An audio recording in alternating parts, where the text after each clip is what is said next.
Hello and welcome once again to Yesterday's Airlines. It is not often that I get to review a new classic mould in 400 scale anymore, but today we do, because today I have here one of the first releases on the JC Wings Airbus A310 mould. As you can see, it is an Air France example, and in this video we're going to be unboxing that mould, taking a look around it and comparing it to its closest competitor, the Aeroclassics Airbus A310. So stay tuned for all of that goodness. Now, you might know, if you follow my channel for many years, that JC Wings actually sent me the sample of this Airbus A310 all the way back in late 2021. It was at the time, admittedly, not a die-cast sample. It was made of resin, but it has taken obviously an age to get this sample from the point where I was able to review it here in 2021 to the point where it is in production, because the first releases,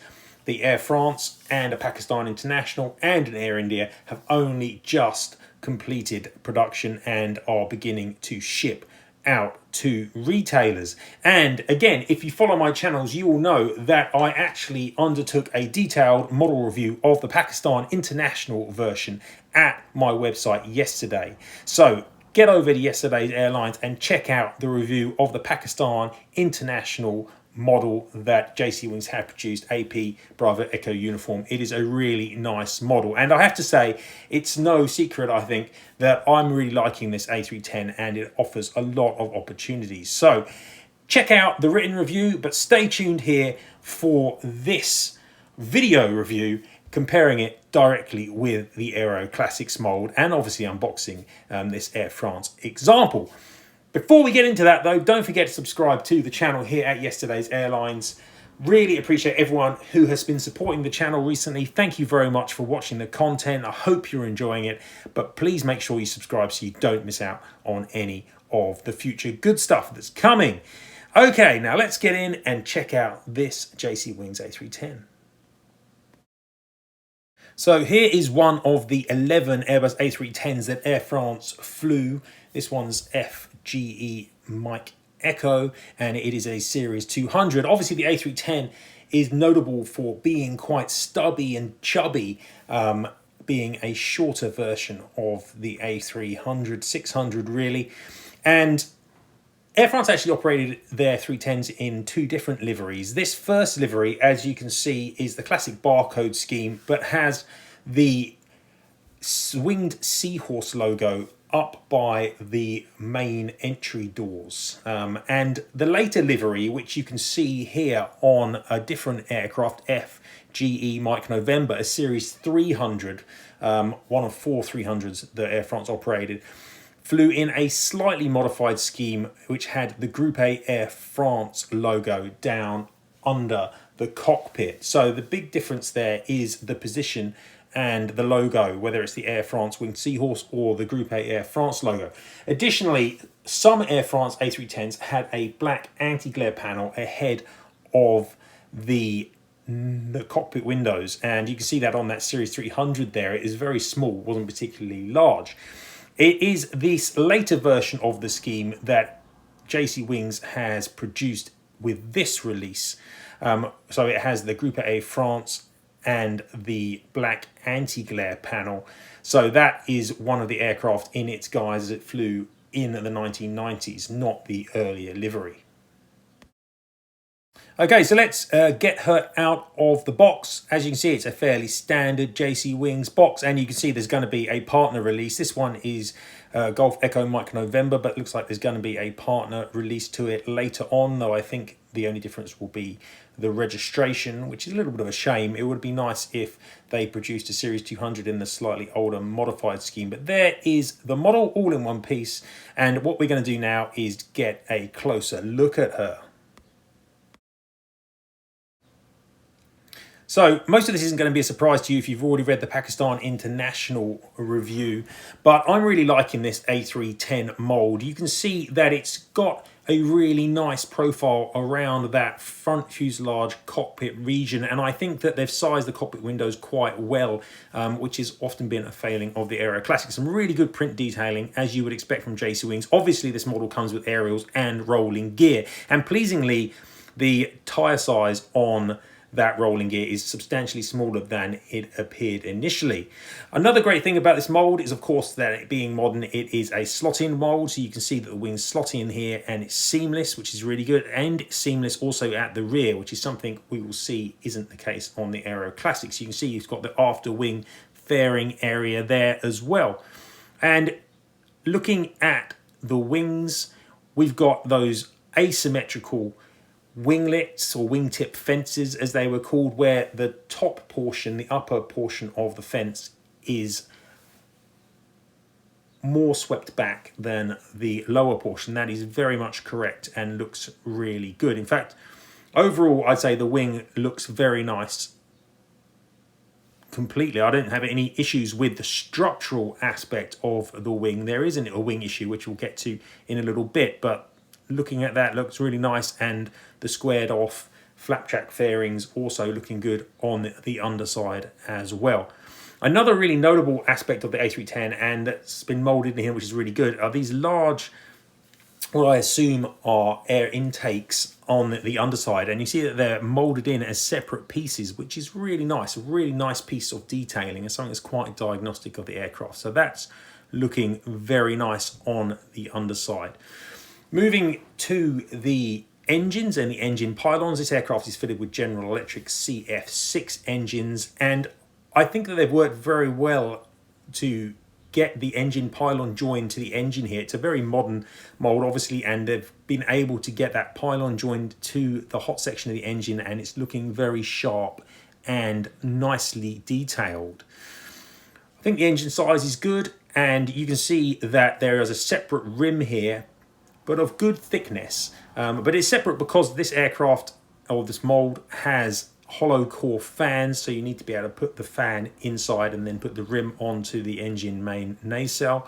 But you can barely see through the fans, so these are the best kind of hollow core. You can see there's a little bit of gap, but there's a good number of fan blades. I admit I haven't actually been through and counted the number of blades, but it's not looking gappy like a lot of hollow core fans can in 400 scale. So I think they've done a really good job here, and there's a lot of nice detailing. Now, moving back to the wings, the issue that I have mentioned is in relation to the dihedral. I just don't think there's quite enough. You can see the wings are quite flat on this A310, and that is a little bit too flat for my tastes. I think they should be slightly higher at the wingtips. It's not a dramatic issue, but it is definitely a minor issue. Moving towards the rear of the aircraft, and personally I think this is again looking pretty good. Now, I admit I'm no master when it comes to the angles at the rear of the underside fuselage, but I think this is looking quite good. I do think that the tail cone maybe could be slightly longer, but it is relatively minor. Certainly, I think the JC Wings has captured the essence of the A310 really well here, and you can see how wide body the 310 looks because it is relatively short, and it certainly makes a very interesting comparison compared to the 757, which of course was its primary competitor at the time, and even the 767-200 as well, I guess, which it also overlapped with in terms of the longer range variant, the Series 300, which this is because obviously it has the wingtip fences, which a Series 200 would not.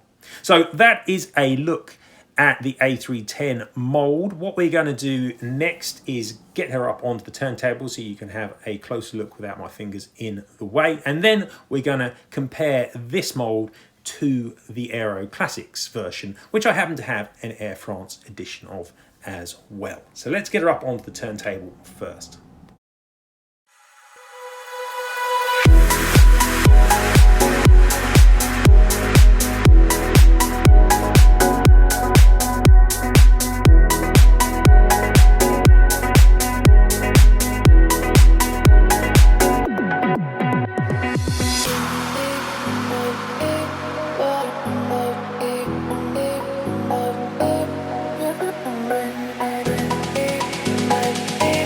Why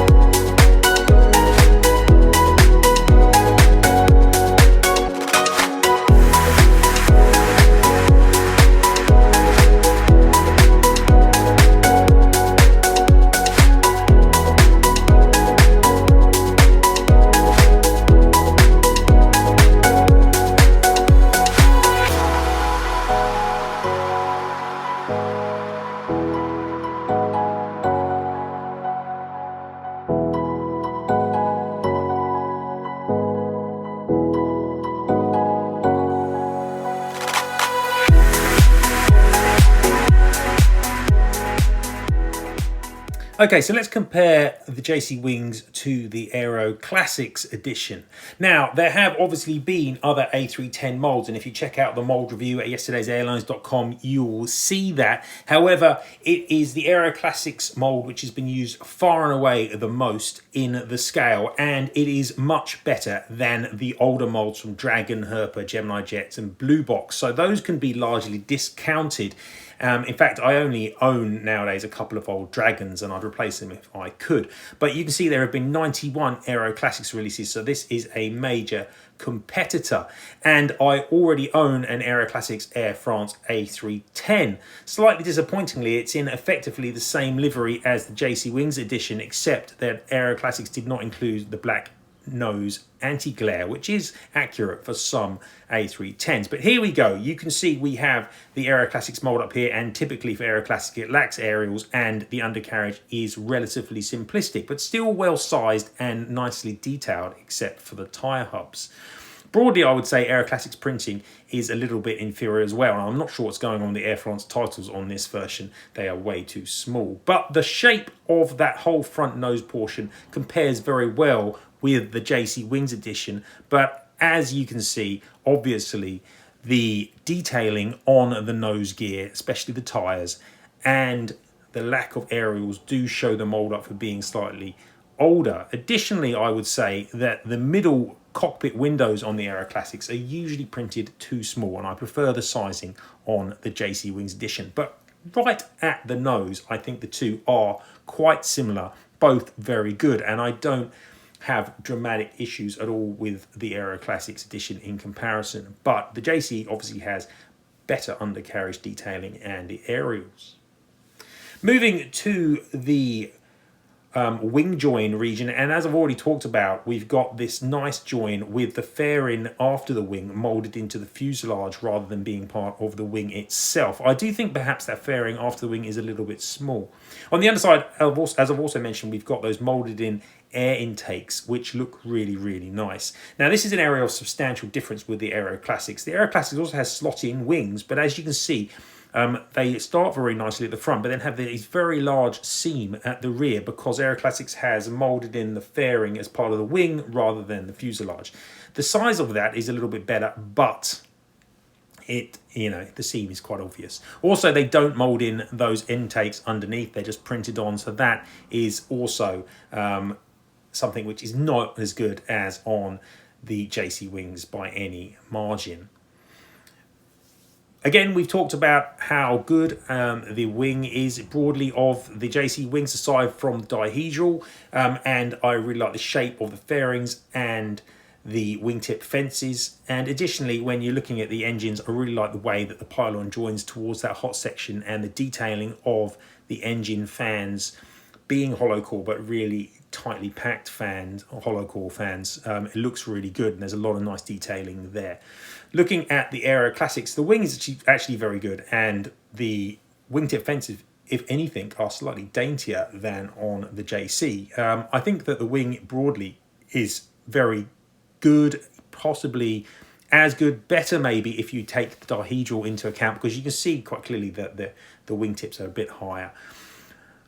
I have to say the engine detailing isn't as good. There's a bit of a seam along the hot section. The pylons don't join quite as nicely to that hot section, and the printing detail is a lot less. Moving to the front, and we've got some very silvery engine fans. This is a solid core engine. There's nothing particularly wrong with that, but it's slightly lacking in detailing. And if we bring the two together, you can see how much better the JC Wings edition does look there. Also, another thing about the Aeroclassics is how thin those rims are. I know they're only painted on, but they're way too thin in comparison to the rims on the JC Wings edition. So I think that the JC around this mid fuselage area is winning quite a lot. I think that the engine size, the shape of the rims, the detailing on those engines and the pylons is better on the JC. Certainly the underside of the fuselage is much better, and that wing join. Towards the rear of the fuselage, things are quite close. If anything, I perhaps say that the Aeroclassics has a slightly better tail cone. It is slightly longer, slightly finer. Interestingly, you see the colour difference in the blues used by Aeroclassics, which is typically often darker when it comes to colours. I'm not entirely sure which one of those is correct colour-wise. probably depends on the light, the photos you look at, but it wouldn't surprise me if the JC Wings is more accurate there. So comparing these two molds together, I actually really like the Aeroclassics A310. I think it's a good mold, probably the last really good one that Aeroclassics produced actually. But when you're looking at the detailing, it just doesn't quite compare with the JC Wings. The print detailing, the undercarriage, lack of aerials, the general shape and form of the engines, the larger wing seam, and the lack of molded in underside intakes means that, in my view, the JC Wings mold is slightly better. Okay, so here we've got both of them up on the turntable, and you can see probably here a little bit that the dihedral of the wings on the JC is slightly lower, but not by a huge margin. They both look really good together, and I've got lots and lots of Aeroclassics A310s, and I don't plan on replacing all of them. However, I am really liking the look and feel of this new JC Wings edition. It's a really great addition to 400 scale because there aren't a lot of A310s out there, and there's still plenty of potential for A310 releases. I have had a look around and I can easily find 30 to 40 A310s that have not been made before, let alone re-releases of hard to find Aeroclassics editions. So I think this is a really good addition to 400 scale. I'm really pleased that it has finally turned up after all these years. And you can complain about JC Wings, especially their ability to get models to market, but they certainly are producing lots of quite interesting and diverse molds. They don't necessarily always use them particularly well, I admit, but they are producing them. And this A310 adds to that catalogue of excellent molds. Also, obviously opens up the opportunity for it to be used by Gemini jets as well. And I would like to think that we will see a Delta and Pan Am edition from Gemini in the near future. So that's it for this video, guys. I hope you've enjoyed this look at the new JC Wings Airbus A310. I assume there is a Series 200 version available as well, not just the 300. I think it's looking really good, and I'm quite excited for the possibilities that this model can have. Thank you very much for watching. Hope you've enjoyed the content. Chuck a like on the vid, and don't forget to subscribe to the channel. And I will see you soon once again here at Yesterday's Airlines. Goodbye for now.